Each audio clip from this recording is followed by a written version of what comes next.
नमस्कार, मैं हूं आपके साथ मयंक। देखिए, अगर आपने इज़राइल के कुछ अखबार पढ़े हों, तो हाल ही के दिनों में वहाँ पे इज़राइल के अखबार में, इज़राइल की मीडिया में इस तरह की खबरें काफ़ी ज़्यादा छप रही हैं कि अली ख़ामेनी साहब ईरान छोड़ सकते हैं या अली ख़ामेनी साहब ईरान छोड़ के रूस जा सकते हैं, रशिया जा सकते हैं और ये जो प्रदर्शन हो रहे हैं, इसकी वजह से वो रूस जा सकते हैं। इस तरह की खबरें छप रही हैं।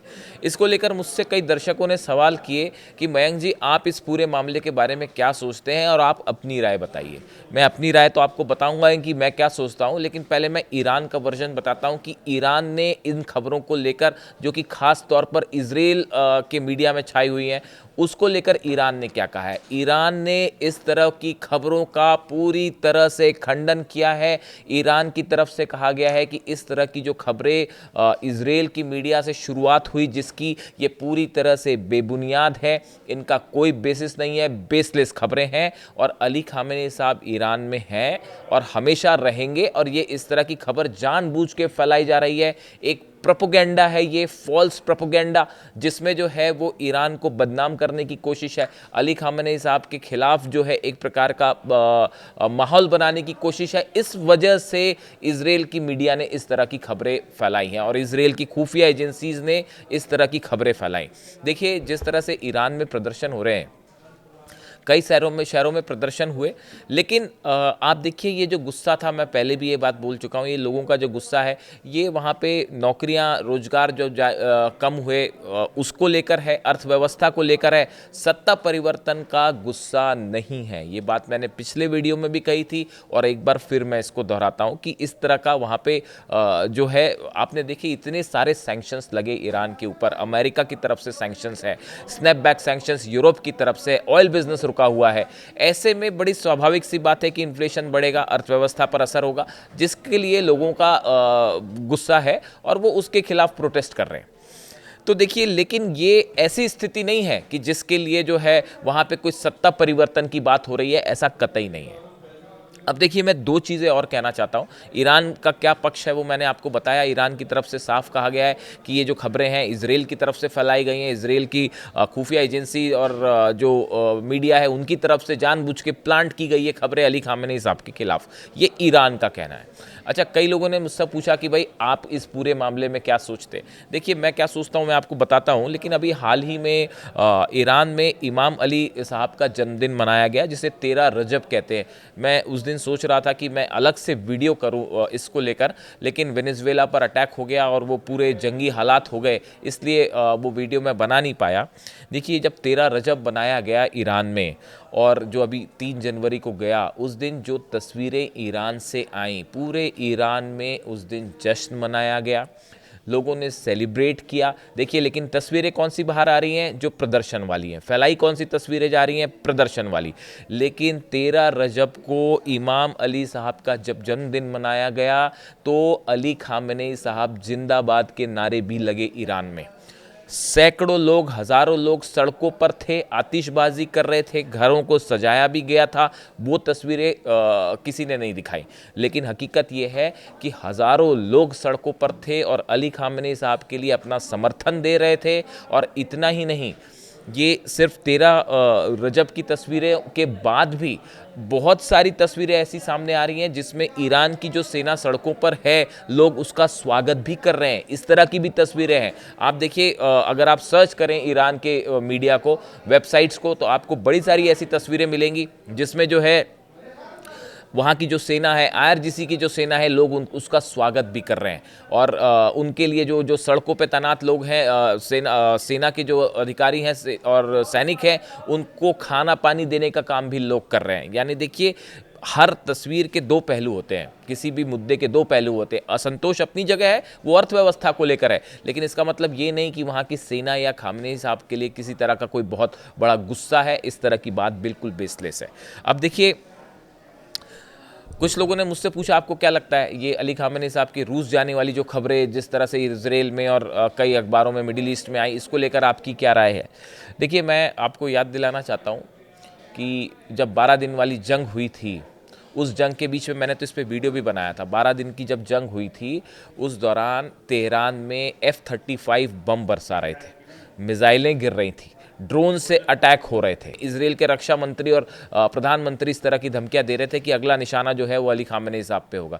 इस हालात के बीच में, इस जंगी हालात के बीच में, खुली मॉस्क में, खुली मस्जिद में आके डंके की चोट पर अगर किसी ने नमाज अदा की थी तो वो थे अली खामेनी साहब।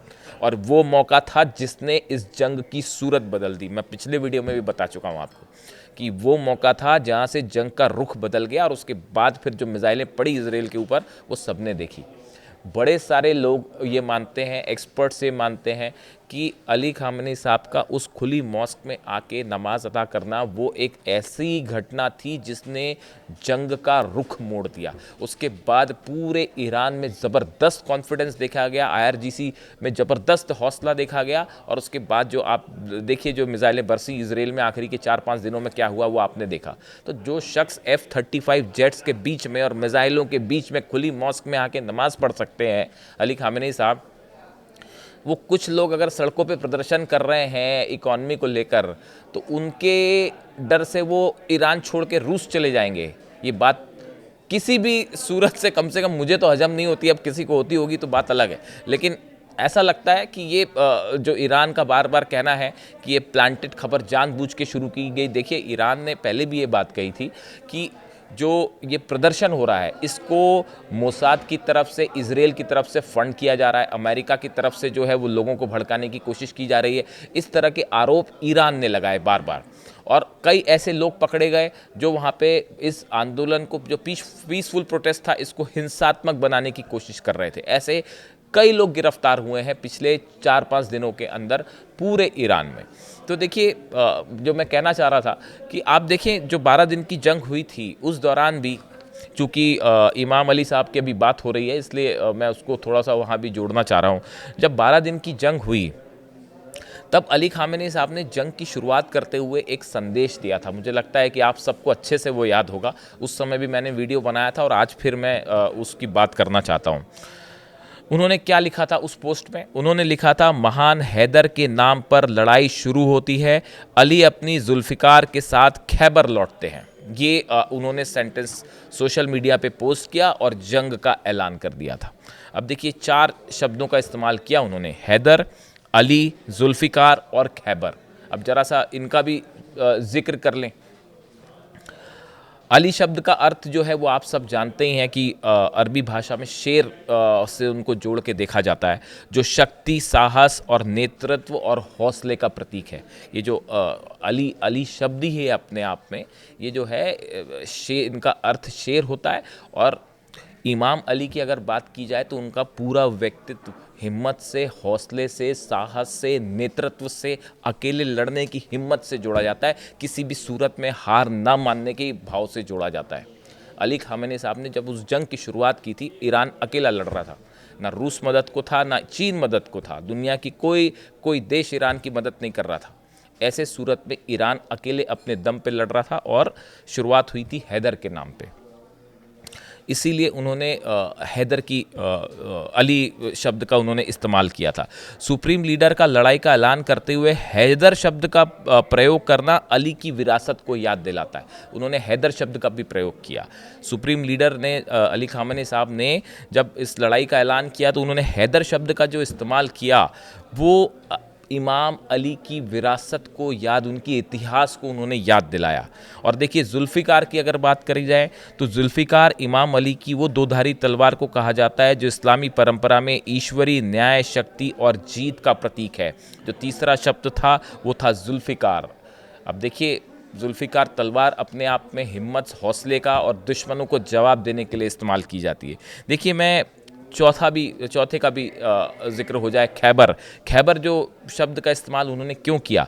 खैबर की लड़ाई 628वीं ईस्वी में लड़ी गई थी, जिसमें पैगंबर मोहम्मद, उनके अनुयायियों ने इमाम अली के नेतृत्व में अरब प्रायद्वीप में खैबर के यहूदी कबीले को हराया था।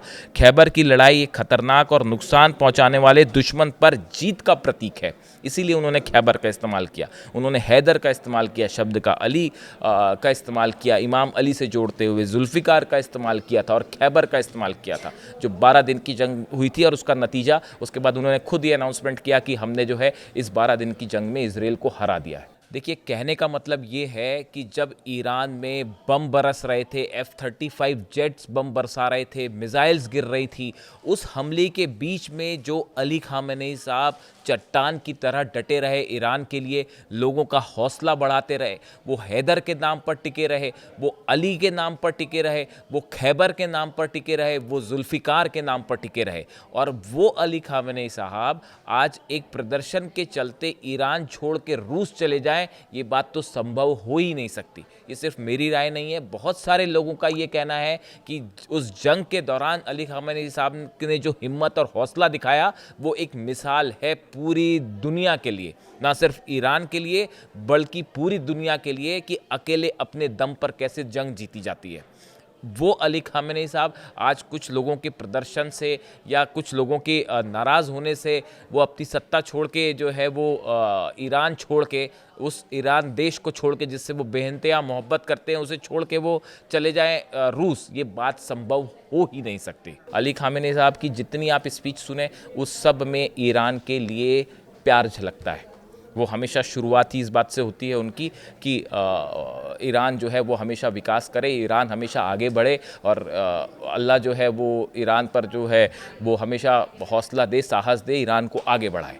इस तरह की बात से वो बात को शुरू करते हैं हमेशा। ईरान के लिए जो उनके मन में जितना प्रेम है, ईरान के लोगों के लिए जितना प्रेम है, वो कभी ख़त्म हो ही नहीं सकता। इजरायली मीडिया का एजेंडा जो है, या इजराइल के खुफिया एजेंसीज़ का जो एजेंडा है, जैसा कि ईरान आरोप लगा रहा है, वो कभी सफल नहीं हो पाएगा। तो देखिए, प्रदर्शन हो रहे हैं वहाँ पे, ठीक बात है, लेकिन उसकी वजह भी है। अमेरिका की तरफ से सैंक्शंस देखिए कितने सालों से लगे हुए हैं, स्नैप बैक सैंक्शंस भी लगा दिए हैं यूरोप में, ऑयल बिजनेस पूरी तरह से ठप किया गया, उसका आर्थिक असर होना स्वाभाविक है। लेकिन उसके लिए ईरान की सरकार ने अब कदम उठाने भी शुरू कर दिए। और बात यहीं तक नहीं है, बात हालात ये भी है कि ईरान की तरफ से ये भी बात कही गई है, अली खामेनेई साहब की तरफ से साफ संदेश दे दिया गया है अमेरिका और इजराइल को कि ईरान किसी कीमत पर नहीं झुकेगा। आप लाख साजिश कर लीजिए, लोगों की भड़काने की कोशिश करिए, आप तरह तरह की धमकी दे दीजिए, किसी भी सूरत में ईरान नहीं झुकेगा। हर चुनौती का करारा जवाब दिया जाएगा। और अब तो एक मिसाइल टेस्ट कर दिया है उन्होंने, इराक के बॉर्डर पर कर दिया, जहां से अमेरिकी बेस बेहद करीब है। सीधा संदेश है कि किसी कीमत पर हम नहीं झुकने जा रहे।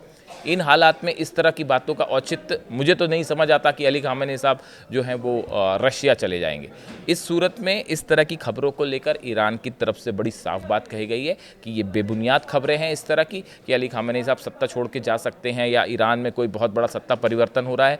ये इजराइल की मीडिया का एजेंडा है, इजराइल का एजेंडा है, मोसाद का एजेंडा है। इस तरह की बात ईरान की तरफ से साफ कही गई है। अब इससे जुड़ा अगर कोई और अपडेट होता है मैं आप तक पहुँचाऊँगा। Thank you so much.